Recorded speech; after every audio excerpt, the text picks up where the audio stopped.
কাম করুন নেন আনলে একটা স্পিড আনছি এটা খান আমি যাই গো না আল্লাহ এমন সন্তান প্রতি ঘরে ঘরে দিও বাহির লাগে কত যত্ন করে আল্লাহ।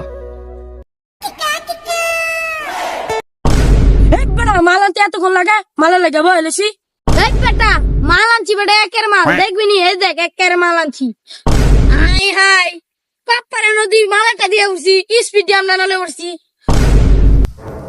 আজান এটা কি আর স্পিড দিয়ে গেল রে কায়ো দা মাথা ঘুরাইতেছে রে রাগা আই হাই রে আজ তো পাপ্পারে মাল দিয়ে লাইছি বলে মামি জানি আজ আমার কি করে আই হাই রে কি খাইলে রে কি খাইলে রে কি স্পিড খাইলে রে মাথা গরম করে আরে উড়ো কি খাইলে আরে পুলিশে তাড়াতাড়ি উড়ো আরে উড়ো কি খাইলে আরে উড়ো কি খাইলে বুঝলাম না